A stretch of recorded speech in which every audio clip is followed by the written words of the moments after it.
자, 이제 투자 의사결정. 앞서 배운 그 화폐 현대가치 계산하는 것은 사실 어려운 산수가 아니니까 여러분들이 꼭 그림을 그려가면서 또 계산도 해보고 해서 충분히 이해를 해야 됩니다. 이게 우리 이제 경영학뿐만 아니라 뭐 회계학 배울 때 아주 중요하고요. 또 아주 우리 회계 원리나 중급회계 배울 때 아주 중요하게 이걸 꼭 알아야 됩니다. 사실은. 그러고 저 재무관리 배울 때도 꼭 필요한 거니까 꼭 여러분들이 하나하나 그래프도 도식도 그려가고 계산을 하나하나 해가면서 좀 익히길 바랍니다. 참 이것은 꼭 판서로 강의하면서 강의실에서 신뢰를 더 들어가면서 이렇게 강의를 해야 되는 부분인데도 이렇게 그냥 인터넷 강의로 한다는 게 좀 안타깝긴 합니다. 자, 투자 의사결정.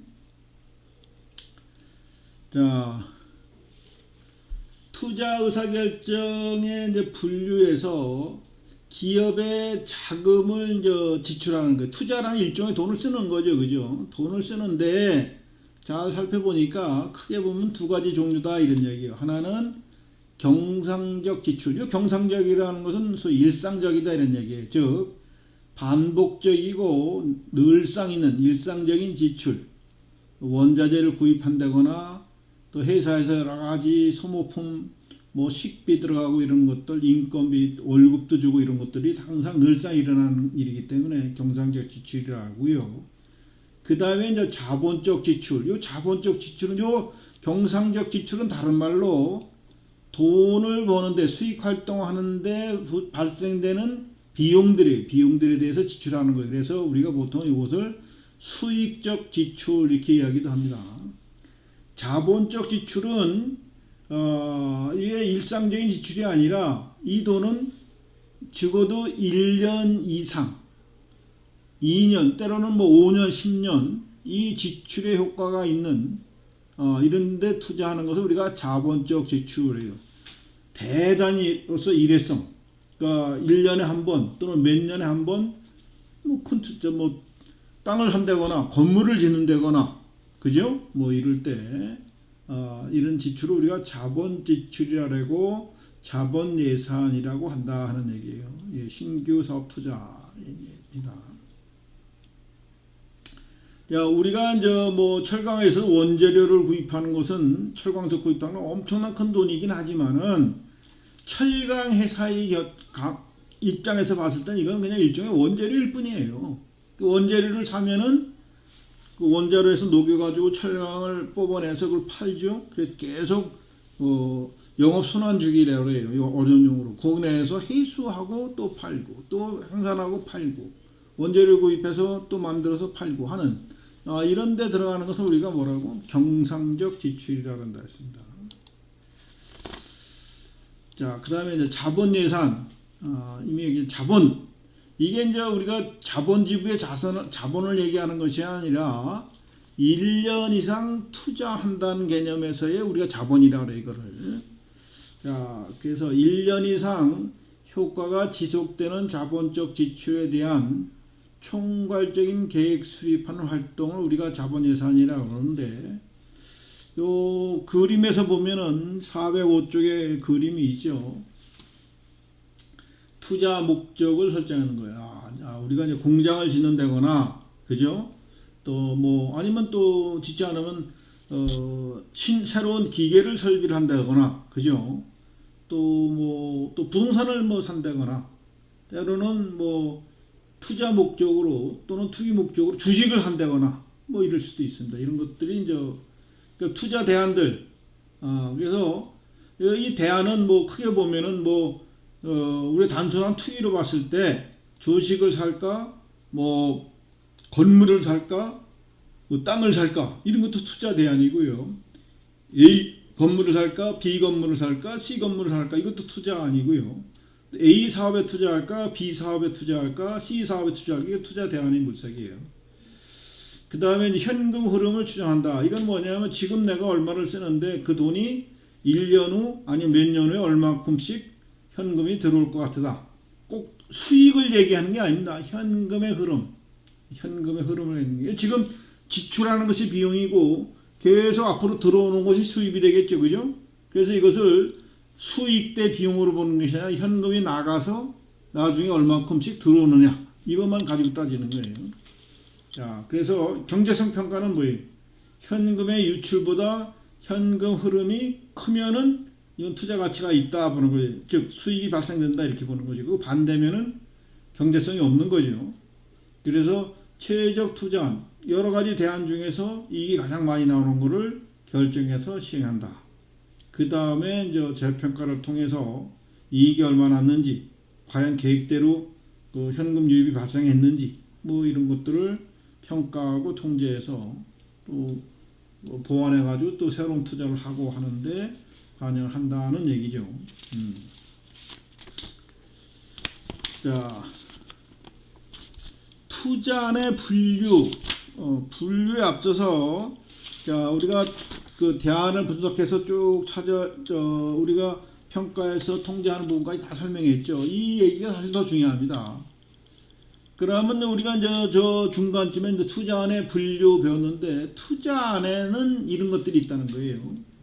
자, 독립적인 투자안, 투자안이 여러 개 나왔는데 A, B, 뭐 C, D 뭐 다 투자가 각각의 독립적인 투자안이라서 내가 돈이 있으면은 A, B, C, D 다 할 수도 있다는 거예요.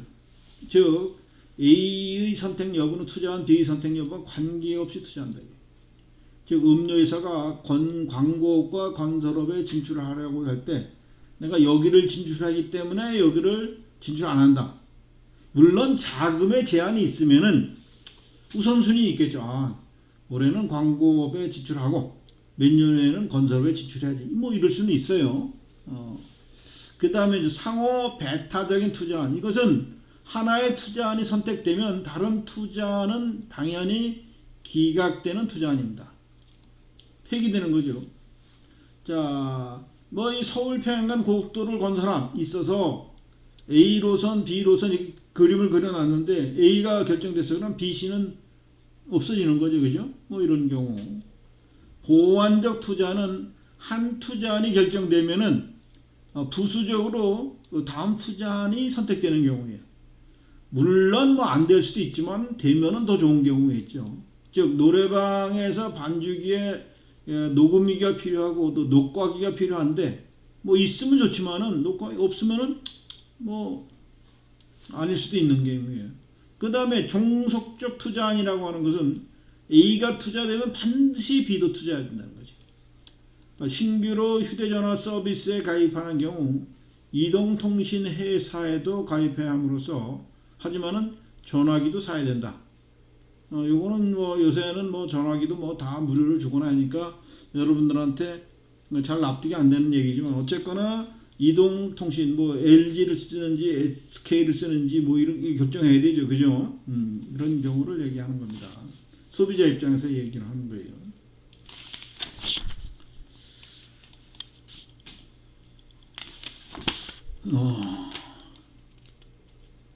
그 다음에 자 기업들이 장기성 자본투자 속 자본 예산을 하는 이유를 물어봤더니 경쟁력 제고를 위해서 미리미리 투자한다. 이게. 그러니까 만약 LG와 삼성이라면 삼성보다는 앞서기 위해서 LG가 뭐 TV에 뭐 더 투자한다거나 또는 새로운 그 스마트폰을 개발하는 데 투자한다거나 뭐 이런 것들을 얘기하는 거죠. 또 신제품 생산 및 기술 개발 강화. 그러니까 우리가 그 특히 이제 TV나 휴대폰 같은 경우에는 신제품 개발이라는 게 뭐 상당히 앞서죠. 그래서 프론티어 기업이 있을 때는 이 신제품 개발, 연구, 개발, 생산이 엄청 중요해요. 이거 팔로워 기업, 그러니까 뒤에 쫓아가는 기업들은 쟤네가 저거 했네 그러면 뭐 뒤따라가기만 해요. 연구비 별로 투자 안 해도 돼요. 그러니까 중국 기업이 무서운 게 레노버니 뭐 화웨이 이런 게 삼성이 뭐 하나 보고 뭐 그대로 그냥 기술만 뺏기면 되니까 얘네들은 뭐 특허고 뭐고 없어요. 그냥 뭐 뺏겨가지고 막 만들어내. 기업 규모가 크고 소비 시장이 원래 크니까 한국서 뭐라 그러면 그래? 그럼 니네 거 안 써. 일이 나오니까. 안웃 기업들이 쫄지요. 또 성장 동력을 위한 신규 사업 제출. 요새 이제 우리가 다음 먹거리 사업이 뭐냐에 대해서 국가나 또는 기업들이 엄청 관심이 많죠. 뭐 BT 사업, IT 사업, 뭐 AI 사업 뭐 이런 얘기도 많이 하죠. 그리고 노후시설 개선 뭐 이런 이유들로 우리가 돈을 쓴다 이런 얘기. 투자, 자본 예산, 큰 목돈을 쓴다 이런 얘기입니다.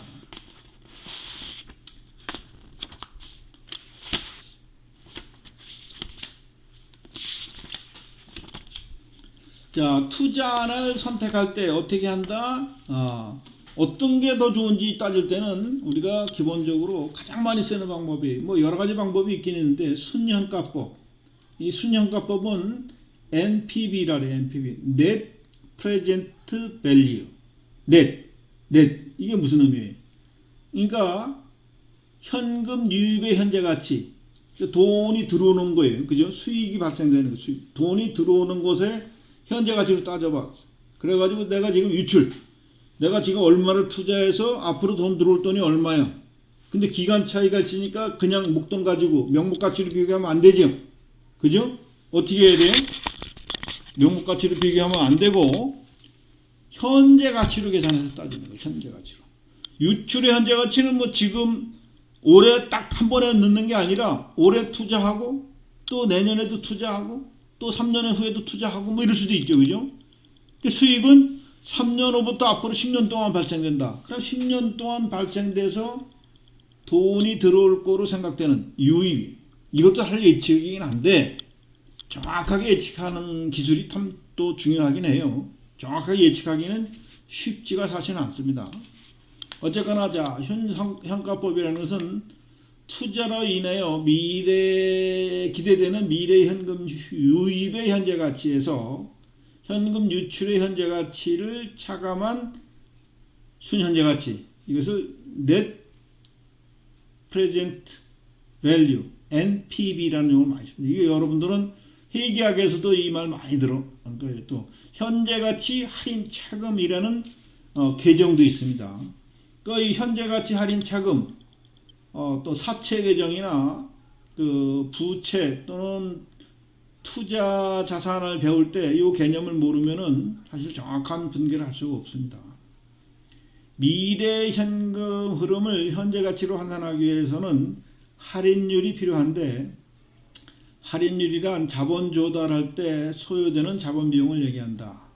보통은 뭐 정기예금 이자율로 하는데 이 자본 비용은 기업마다 또는 시기마다 다를 수도 있죠. 그죠?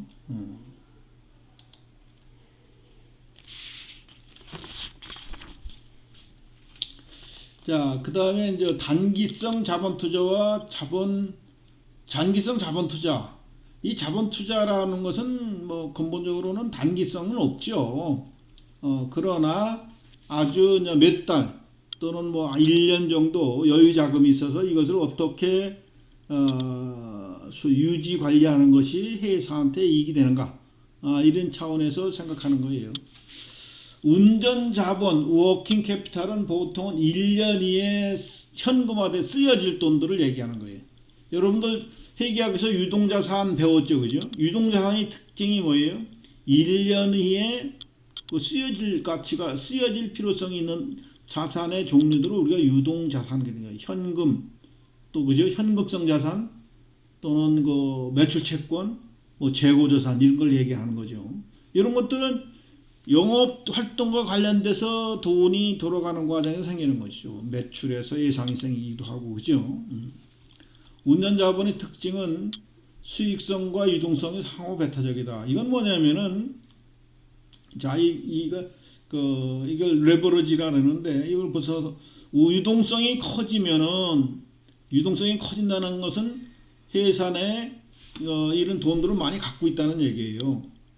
그런데 이제 유동성이 커지면 회사의 돈이 이익이 별로 없잖아요. 단기라도 이걸 주식을 한다거나 유가증권을 돌린다거나 하면 뭔가 수익이 늘어나겠죠. 그럼 만약에 수익성이 커지면은 당연히 유동성은 줄어들겠죠. 그래서 상충, 트레이드업이 있다.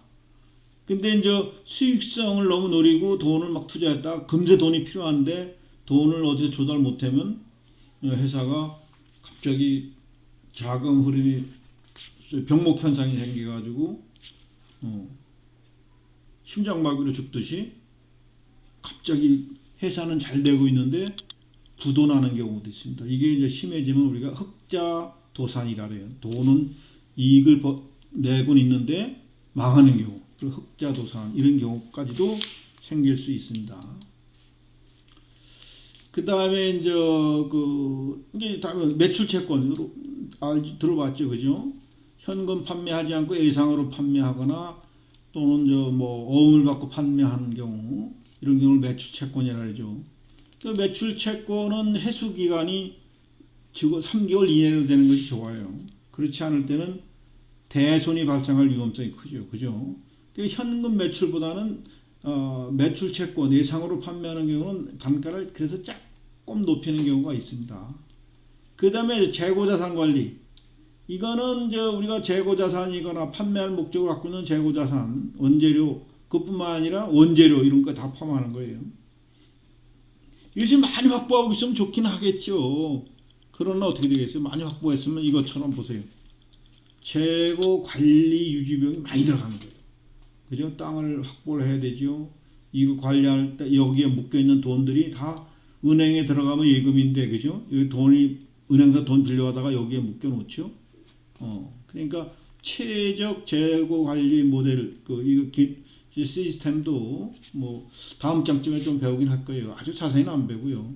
현금 관리, 화폐뿐만 아니라 자기압 수표와 같은 통화 대용 정권, 요불 예금. 요불 예금은 돈 은행에서 찾으면 바로 찾을 수 있는 거예요. 보통 예금이나 저축 예금. 그러나 어떤 예금은 일정 기간 통지해서 일주일 이상 기다려야 돈을 찾을 수 있는 예금, 이런 것들도 있습니다. 통지성 예금이라 해요. 자, 여기서 우리가 여러분들이 이 장 배우면서 꼭 기억할 것은 이것도 재무관리의 맛만 보는 거예요. 맛만. 조금 디테일한 것은 어디 가서 배워야 된다고? 재무관리라는 교재만 해도요. 지금 여러분이 갖고 있는 책보다 한 2배 정도 두껍고요. 그 서브 항목들로서도 상당히 많아요. 금융시장론이라든가 이런 게 해가지고 서브 항목이 한 서너 가지가 됩니다. 사실은. 그래서 이거는 지금 맛배기 차원에서 살짝 배우는 것이고, 이런 데 관심이 있으면 여러분들이 경영학과 편입해서 회계학이 아니더라도 그런 거 가서 배울 수도 있고요. 또 대학원 가서 더 깊이 있게 배울 수도 있습니다. 그리고 최근 한 2년, 3년 동안 노벨 경제학상을 대부분 다 이 재무관리 쪽을 전공한, 이게 크게 보면 경제학하고도 관련이 있거든요. 그래서 이쪽 재무 투자에 관련된 논문 쓰신 학자들이 노벨 경제학상을 연이 2년 동안 받은 적이 있습니다. 자, 그럼 좀 쉬었다가